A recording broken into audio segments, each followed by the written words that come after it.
Welcome and thank you for joining us. I'm Kathleen Rourke from Candlewick Press, along with our host, Sonja Cherry-Paul, Director of Diversity and Equity at Teachers College Reading and Writing Project. We are very happy and honored to welcome author Janet Costa Bates to help us close out the second season of the Black Creators series. Her first book with Candlewick Press, Time for Bed, Old House, illustrated by A.G. Ford, received 4-star reviews and was nominated for an NAACP Image Award. Reviews describe this lovely picture book as uplifting, heartfelt and affirming, charming and endearing, tender, gentle, and touching. I believe all of these attributes can easily be ascribed to Ms. Costa Bates' next book with Candlewick, Rika Baptista, Llamas, Iguanas, and My Very Best Friend. The first book in a new chapter book series introducing young readers to a sincere and creative protagonist navigating friend and family relationships from funny to frustrating, endearing to insightful. I now turn the conversation over to Sonja and Janet. We invite you to use the comment section to respond and ask questions. Thank you and enjoy the conversation. Janet, welcome. How are you? I'm doing fine. Thank you for having me. Yeah, I'm so excited. I thought we would jump in by talking about one way that you identify. You identify as a proud Cape Verdean American. Mm-hmm. How does this identity influence your life and your writing? Okay. For those who don't know, the Cape Verde Islands are islands about 350 miles off the western coast of Africa. And all 4 of my grandparents immigrated from Cape Verde. And it's not part of all of my writing, but it is definitely part of a lot of my writing. It's what I grew up with. I have never been to Cape Verde. However, it's in my blood. It's in my DNA. The Cape Verdean people that came here kept strong ties to Cape Verde, to the islands, the old country, as they called it. And that definitely spilled over to their kids, their grandkids. It's a love that never left. I spent a lot of time with my grandmother growing up, and she lived right next door. And I could tell how much she missed Cape Verde. I could tell. There's a word for it in Cape Verdean Creole, and that word is saudade. And there's no single word in the English language that translates, but it means a very deep longing. And there are lots of songs, mourners, Cape Verdean songs about saudade, and it's missing Cape Verde. And I think that that's something that all of my grandparents felt, and again, spilled over to their children and their grandchildren. I think that's so beautiful and important, because, when we think about the complexity of identity, we also want to think about how our identities lend themselves to these powerful ways of knowing and being in the world. And I imagine writing, right? As a writer, how might teachers inspire their students to draw from the richness of their identities? Like you said, it's in your blood. It's how you see the world. It's what you do. It's how you've raised your children. How might teachers inspire their students to do something similar, to draw from the richness of their identities as young writers? Do you have any tips you might share around that? I think it's to look at their everyday lives, what goes on around them. What do they see? Who are they with? One thing that I've noticed is that I can't stop writing about grandparents and grandchildren. Mm-hmm. It seems to show up. My next book, Llamas, Iguanas, and My Very Best Friend, actually does not have a grandparent in it. But the second in the sequel is all about the grandfather's visit. So it's something. And my first book, Seaside Dream, published by Lee and Low, is about a grandmother and a grandchild. They seem to come into all of my writing, but that's because of the time that I spent with my grandparents. My grandparents were a very important part of my life. So I would say to young readers, who's in your life? Who's an important part of your life? Is it family members? Is it neighbors? Is it friends? Who is it? People at school? And that's where a story begins. You've written 2 books so far that, as you've just described, capture the beauty of intergenerational relationships. Seaside Dreams and Time for Bed, Old House. Both of these books demonstrate the important role grandparents play in children's lives. So you just said that you spent a lot of time with your grandparents, and that is part of what led you to write these stories. Can you share a little bit more about the relationship, the importance of the relationship for many children with their grandparents? Yeah, I have actually heard from a number of people who've read the book, but both books actually, that the story reminds them of their own grandparents, and sometimes they'll use whatever word they use. It reminds me of my mère, my vovó, my nana, my grandma, whatever it is they call their grandmother, and I love that because it means that it transcends cultures. It means that whoever you are, you can look at the story, and though the people in the story might look like you, but might not look like you, there's still those commonalities that weave all the way through. So let's talk a little bit more about Time for Bed, Old House. This is more than a picture book, Janet. It is a lullaby. It is so beautifully crafted. How did this story come to you? Is it perhaps based on a personal experience or more than one that you might share? It was based on having my own children. And when my oldest was born and still an infant in my arms, I would walk around the house at night and just tell him what I was doing. I'm turning off the light. I'm going to close the door. Literally, he was a month or 2 old, and I was just trying to get him to be nice and relaxed and ready for bed. I did not know that I wanted to write for children at the time, so I didn't do anything with that idea immediately. But after reading more and more picture books to them, I fell in love with picture books. I absolutely fell in love. I've written all of my life. I love to write. And then after my boys were born, I figured out this is what I want to do with my writing. So it was a few years after that I actually started putting together the story. And Time for Bed, Old House, this story actually, in fact, has 3 characters. It's got Grandpop, Isaac, and the old house.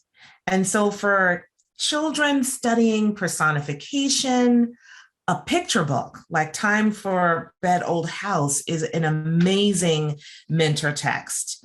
And was this always intentional in your collaboration with the incredible illustrator A.G. Ford to personify the house in a way that it becomes a character in this story? Well, A.G. did his own magic, I have to say. And I wasn't weighing in much at all. In fact, at the beginning, I emailed him to introduce myself and just say thank you.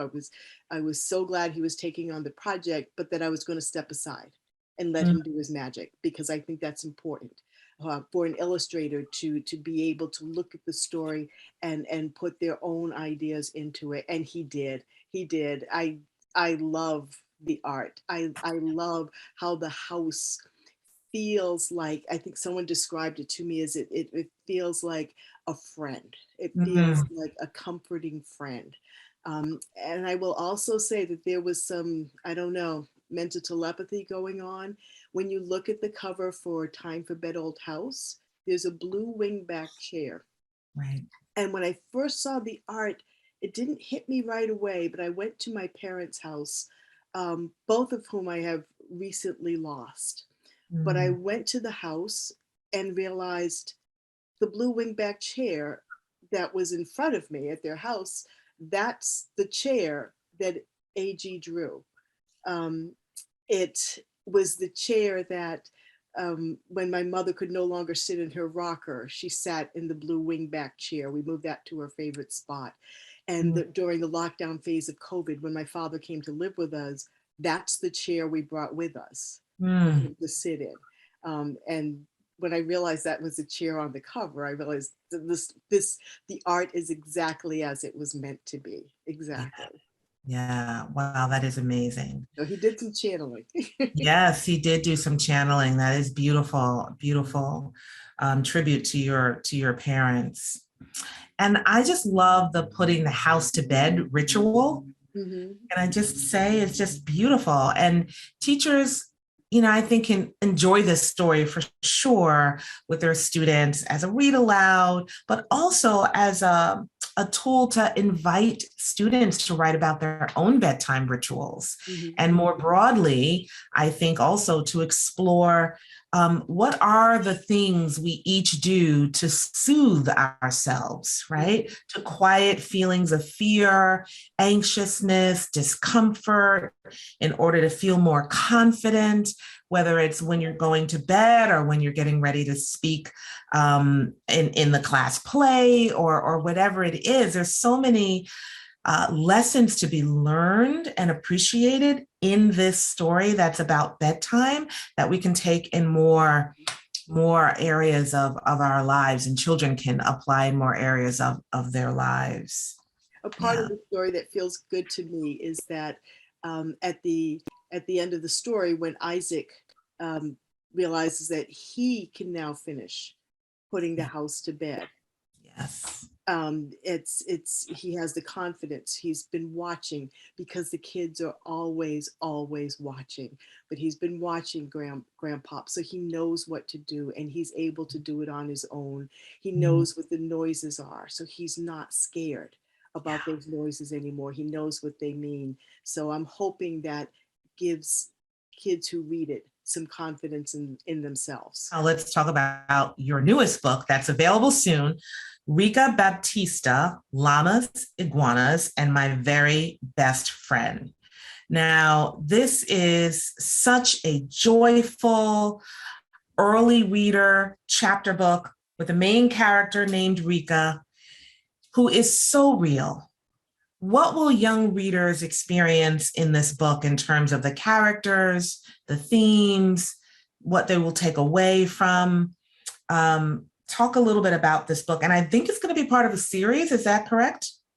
It is. It's Yeah. the first in a series. So I'm hoping there are many Yeah. in the series. But Rika Baptista is a Cape Verdean American main character. Mhm. She the, the story doesn't center around Cape Verde, but it's kind of like my life where it's woven in many Yeah. places. And it's in how the family interacts, like the Mhm. fact that she has cousins and an aunt living around the corner Mhm. is not a mistake. I grew up next door to my grandparents with cousins always there. There were always cousins around, and if you ask any Cape Verdean about their cousins, they'll laugh and probably say, yes, I have many. I have many. Family is big, and that shines through in the story Mhm. very much. But she is also somewhat introverted, and so there's a lot of things that she thinks inside of her head that Mhm. she does not say out loud. Mm. And I think that's an important piece of the story, because I think it's a strength of the introvert to decide, I'm going to say this, but I'm not going to say this. Yeah. But she does learn how to speak up a bit in the story. But I think there's something for introverts to learn in terms of speaking up, and for extroverts to learn in terms of when not to speak up. I think both of those. Mhm. Yeah. And I also, there's so much to love about this. I mean, everything. It's just, she's a character that stays with you for sure. I love the friends. Her best friend, I forget her name. Is it Lainey? Mm-hmm. Lainey. I love that you address the racial and cultural differences of these two characters in a way that absolutely says to kids, of course, we recognize racial and cultural differences. We're not going to pretend to be color evasive, right? We see that we come in different shades, we have different racial identities, and yet that doesn't stop this friendship from blossoming. And I love that you address that in this book. And I don't know how many early readers, you know, for young readers, books like this do this, that absolutely explicitly name it right up front. Mm-hmm. So I really wanted to talk to you about that. And in this story, readers learn about Rika, who is a young Black girl wanting to have a pet, you know, thinking about what to name it, loving her best friend and not wanting her to move away, common childhood experiences that aren't always featured in stories with a Black child at the center. Mm-hmm. They'll learn that Rika has two parents at home, which is a counter narrative to the way Black fathers can be portrayed in stories. Readers will learn that Rika knows about her racial and cultural heritage and that her family fills her up with cultural pride. Readers will recognize Blackness being presented in ways that show the richness of people, community, and culture, rather than Blackness being steeped in pain and oppression. As a Black creator, are you concerned about stereotypical ideas and limited narratives around Black people and their lives? And was disrupting this part of your consciousness? Is it part of your consciousness as you write?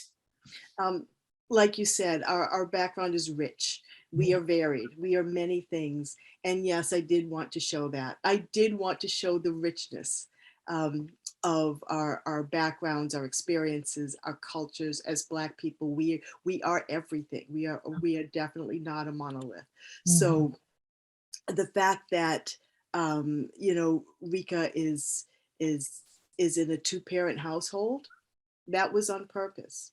Mm-hmm. That's what I knew. That's what I grew up with. And that is why she's part of a two-parent household. And her mother and father figure prominently into the story, both of them. Yeah. Her aunt that lives around the corner is actually divorced because mm-hmm. that's a part of life too. Mm-hmm. But the father is still part of the children's life. And I was important to me to show that. Whether or not the father lives in the household, there are still strong Black males out there, very involved in their children's lives. So that was on purpose. The fact that Rika and Lainey are different races, that was on purpose. I originally wrote the story with Rika's best friend being Black. And at the time it was a middle grade novel. And I changed it into a chapter book series on recommendation of an editor who did a critique for it. But they were both Black. But then I started to realize as I was rewriting it, I had an opportunity to really showcase the differences, to really talk about how we can transcend those differences and still be proud of who we are, still feel strongly about who we are, share and celebrate who we are, and still connect with people who are not just like us. And it was an opportunity. So that's when Rika's best friend did a little transition. She went from being Black to being white, to being an Irish American. And the other thing about the making her an Irish American is that I could draw some parallels. The Cape Verdean American story has similarities to the Irish American stories in that in both countries, there there was starvation. In both countries, their colonizers could have been doing more to help the people, but they didn't. And people were literally starving. People left Cape Verde not because they wanted to. As I mentioned before, they had that saudade for their country when they left. They missed it. They loved it. But they left because they were literally starving to death. And leaving meant an opportunity to live. And that's why all four of my grandparents ended up here. It was that opportunity to live and create a better life. And the same thing happened in Ireland, where after the potato famine or during, people came here. It was an opportunity to live. What's now and next for you? Do you have any projects, any new projects that you're working on? Anything coming up in addition to Rica Baptista? What can you share? Okay, I am working on a few other manuscripts, another picture book manuscript, actually a couple of picture book manuscripts, and which I will hand over to my agent. Saba Suleiman is phenomenal, so I will put them into her capable hands. But I also I have a second and third book coming up in the Rica Baptista series. So the next one, the title is still a working title.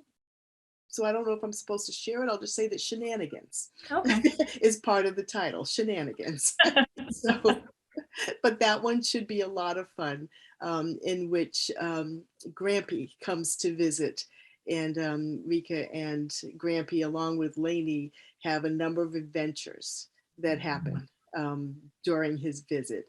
And again, he's able to bring in a different aspect of Cape Verdean culture and Cape Verdean stories and Cape Verdean storytelling and all of that. So, so that one will actually be out in fall of 2022, so this fall. And then the third in the series is still being worked on. Well, that is exciting. May this series be long and long and long. I think we need 30, 40 books in this series.